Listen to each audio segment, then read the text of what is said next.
dear sister, we are coming back to England to see you after 20 years in Canada. We have booked passage at £14 each, a far cry from our immigration over in steerage.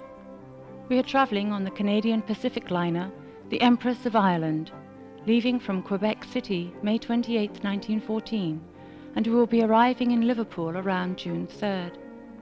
We are looking forward to the trip. The Empress of Ireland is a handsome ship, reputed to be very steady in the worst Atlantic weather, yet very swift. Although it is not an ultra-luxury vessel like the Titanic was, it is reported to be very comfortable. Our stateroom is amidships on the upper promenade deck. We look forward to strolling the decks and just sitting about breathing the salty air. They say the dining salon and music room are delightful. We can dance to the 5-piece orchestra or visit the library. My husband will make use of the elegant smoking room. Apparently, even second and third class accommodations are very clean and respectable, for under £10. A shipping correspondent of the Times praised the first-class dining room and complimented the food. Even when you go below to the lower dining halls, comfort, service, and good solid fare are in order. A fine tribute indeed. Someone said a large contingent of Salvationists, 170 or so, are heading over for the Third World Congress. Apparently, our captain, Henry Kendall, is a well-known figure, a very experienced and able seaman. I must sign off if this note is to reach you before I do. We hope for safe passage and smooth sailing, God willing. Until we meet again, your loving sister.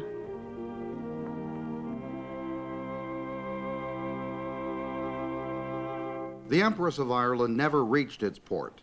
Only hours into her voyage, she collided with the Norwegian collier Storstad and sank in the Gulf of the St. Lawrence.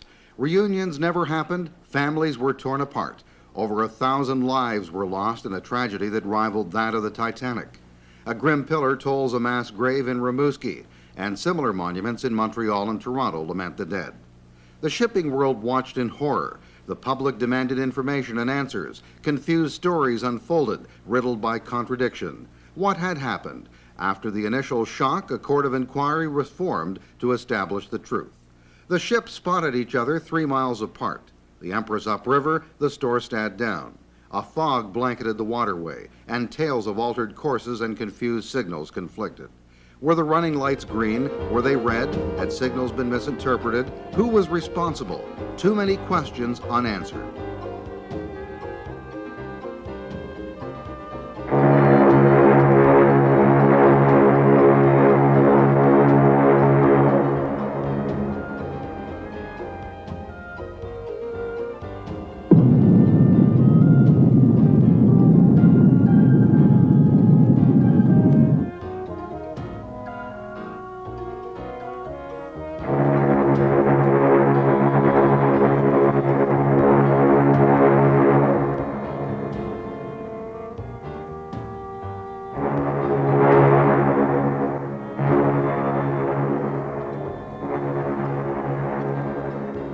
The waters reached the dynamos in 3 minutes, and both power and lights failed.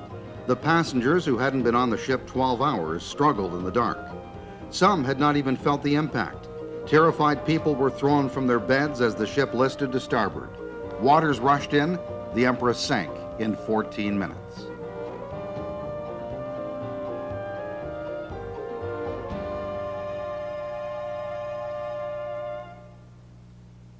Who would have thought another major shipping tragedy could occur so soon after the loss of the Titanic? CPR had been so confident in their ships.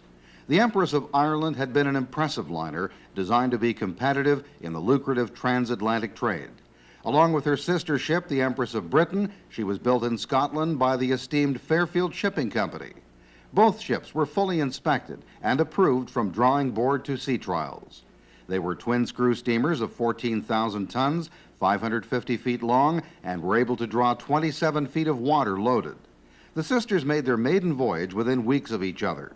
With the design speed of 20 knots, they made the journey from Liverpool to Quebec consistently in 6 days. The Empress could comfortably hold 1,550 passengers, 300 first class, 450 second class, and 800 third. She was a steady ship with a reputation for solid comfort.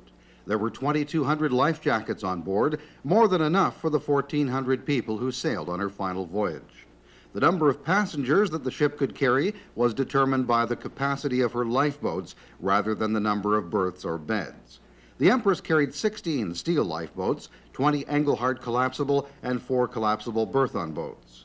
The crew trained extensively. Frequent navigation, evacuation, and fire drills were mandatory. The Empress was designed for optimum safety. She would float with any 2 compartments flooded. The ship was divided into 11 sections by sealed walls or bulkheads. Doors used for general ship operations made each unit watertight when closed. Even with such structural and emergency precautions employed, the Empress lies in nearly 150 feet of cold, salty water 8 miles east of Rimouski, Quebec, a victim of human error.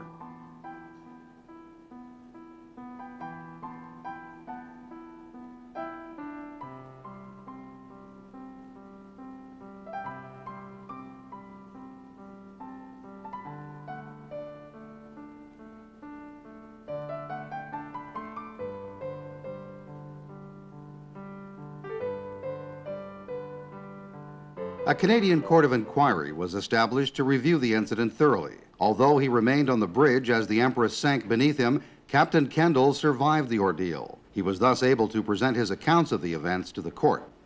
Captain Anderson's recollections were less substantial. He was not at the helm of the Storstad before the collision. His first officer was found negligent for not informing his captain of the incoming fog. Other findings were irreconcilable. The Storstad was impounded. Legalities dealt with. After her auction, the vessel was repaired. She again sailed under her original owners and Captain Anderson. Her story ended when she was torpedoed by a World War I German U-boat. Unlike the Empress disaster, all were saved as the Storstad sank, despite the strong ice-breaking structure of her design. The same strong hull and reinforced bow were heavy with tons of coal when the Storstad struck the Empress of Ireland. After the collision, the crew of the Storstad made valiant rescue efforts. Many of the 465 days survivors were pulled from the icy water as only 7 lifeboats left the doomed vessel. The ship sank so quickly, a single SOS cry escaped. The wireless operator at the Father Point station received and reacted to the plea. The mail carriers, the Lady Evelyn and the Eureka, arrived too late. Only debris and lifeless bodies remained. 1,078 lives were lost. Less than 300 bodies were found. Most of the dead were entombed in the stricken vessel. The hysterical next of kin fought over the barely identifiable remains. Further recovery of the dead was attempted almost immediately, but with limited success. A dive fatality during salvage exposed the dangers of the wreck, although a valuable shipment of silver bullion was subsequently retrieved. Most of the mail carried by the ship was also brought to the surface, carefully dried and sorted. The legible pieces were then delivered. Early salvage expeditions were only as successful as the technology of the time would allow. Today, divers on the Empress of Ireland have advanced equipment and training. The wreck beckons the experienced underwater explorer. Expeditions depart from the docks of Rimouski, Quebec, where the disaster victims were cared for years before. This remote area remembers the tragedy. The wireless station of Pointe-au-Père, or Father Point, still stands beside the lighthouse. Here the last cry for help was received. A museum commemorates the sad event. From this vantage, the location of the shipwreck is visible, though several miles downriver. The journey by boat to the dive site is accomplished quickly. Much more time is needed to organize gear and suit up. A team of divers carefully prepares for the underwater adventure of a lifetime. Diving the Empress is not for everyone. It is a deep wreck that is not accessible to the average sport diver. Near zero temperatures, unpredictable currents, and little visibility hamper every expedition. The key to a fluid operation is teamwork. Divers assist each other off and on with gear. An ongoing series of equipment checks maintains a high standard of safety. Even experienced divers themselves must meet certain criteria. They must be physically capable, knowledgeable, and willing to work cooperatively. The right equipment is also a necessity. Backup systems are recommended. Special gas mixtures are used to provide a larger safety margin. Computers are attached to monitor each dive and determine individual decompression schedules. A dry suit worn over layers of clothing is essential, as are dependable lights. Unique lighting arrangements are designed to increase burn time or underwater light capacity. These intricate light systems require divers to carry substantial battery packs. The divers are prepared for the lack of light on the Empress. A carefully constructed dive plan is another must. I'm following Darren down. He's my buddy. We're going into first-class dining room to get to the pantry. Take a look around there. Where am I going? First-class dining. How long are you gonna stay there? Too long. Too long, yeah. Would you like a menu, sir? Long enough to get cold. Camaraderie facilitates communication. Pre-dive research and discussion helps to build a confident team. Each person knows what their dive buddy expects of them before they hit the water. The underwater destination predetermined, a descent begins to the Empress of Ireland. Semi-darkness cloaks the wreck, but the explosion hole created during the 1914 salvage operation becomes a doorway into the past. The designated route initially reveals the way to the first-class dining area.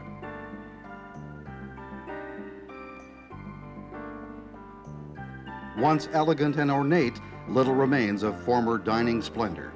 Time simply decays so much in the water.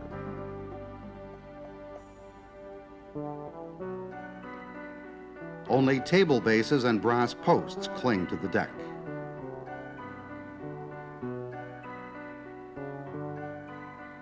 Superb meals for the privileged had been prepared in the spotless first-class pantry. The solid bronze serving tables have survived the assault of time.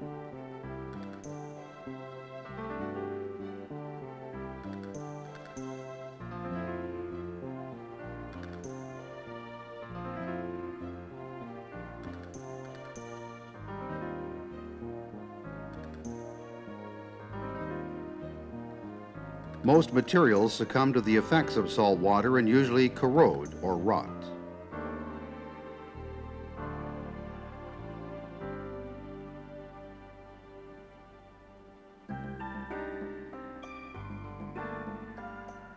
The distinct checkerboard flooring remains clearly visible after 80 years submerged.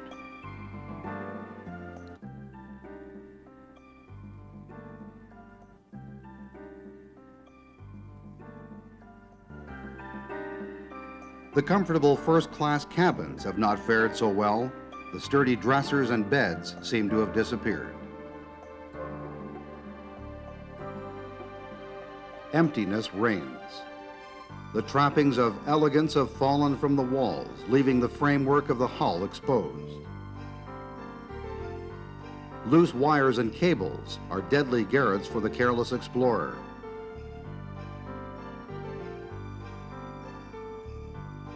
Amongst the rubble, the remnants of a stateroom dresser shelter an intact porcelain sink. The ship's cheerful nursery no longer exists. The remains cradled somewhere in the darkness. Only the spirits of the children peer through its portholes at the St. Lawrence flowing by.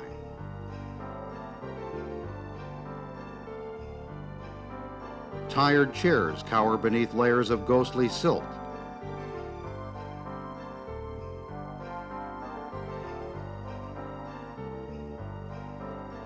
The disturbed sediment swirls amid the destruction.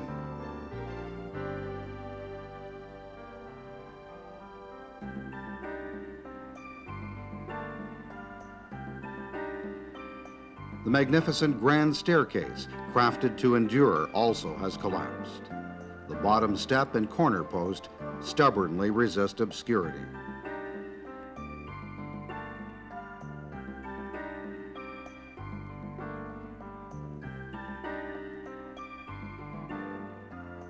The third-class dining room was not so elaborately built. Located in the lower confines of the liner, modest but sufficient provisions were served. A hatchway to this area is entered cautiously.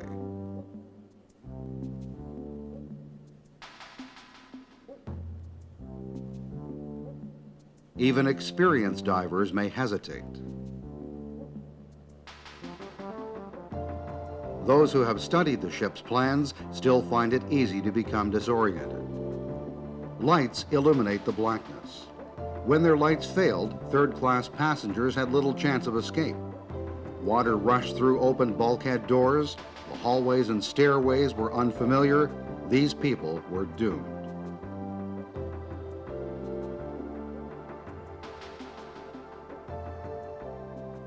Located higher in the ship, the second-class section offered little better opportunity for escape.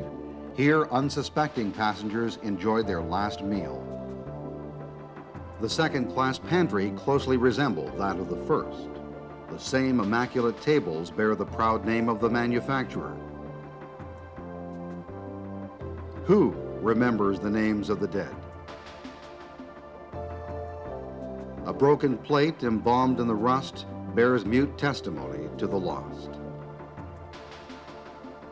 Fewer and fewer of these relics of the past remain.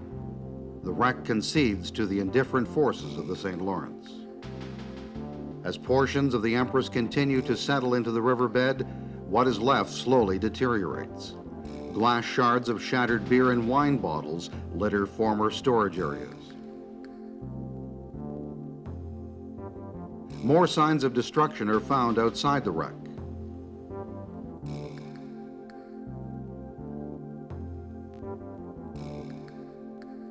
A scattered debris field stretches out across the silt.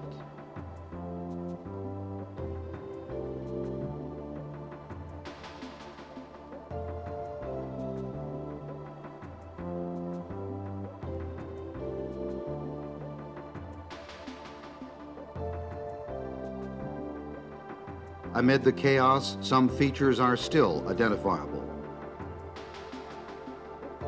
The flagstaff, twisted and forlorn, clings precariously to the stern.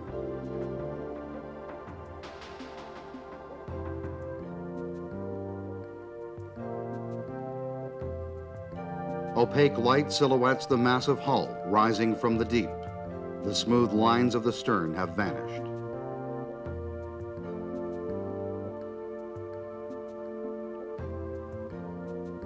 Two powerful propellers moved the great ship. Only one still lies below, its twin salvaged for the scrap bronze in 1965.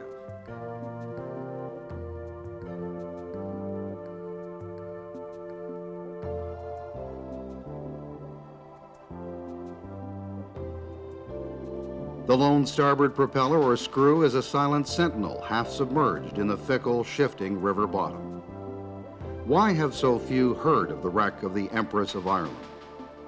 World War I broke out less than 2 months after the sinking, and the disaster became obscured in the mayhem of time. It was not a high-profile vessel, and only a few well-known people were lost. The importance of the catastrophe diminished as the world turned its eyes to Europe. The wreck lay relatively undisturbed for decades, her infamous last journey forgotten.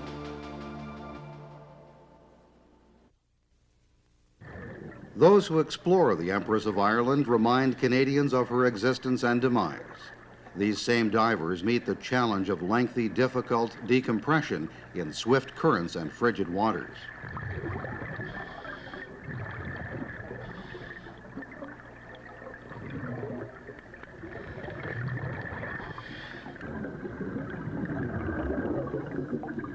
Restrictions of the site keep many of the Empress secrets hidden.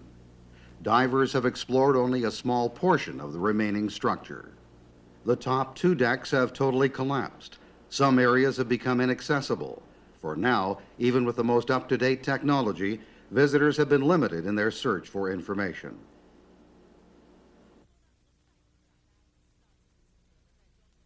Over 80 years have passed since bells tolled for the Empress of Ireland. The legend is still remembered, though, in a small museum near Rimouski, Quebec. Here, items recovered from the wreck over the last 3 decades help tell the story. Relics of a great era of transatlantic shipping provide a glimpse of the history of navigation. Recovered artifacts are a visual chronicle of Canadian social and economic past. The divers who explore the cryptic mysteries of the Empress honor those who have never rejoined their loved ones. Through the efforts of researchers, the memory of Canada's most significant marine disaster will not be lost.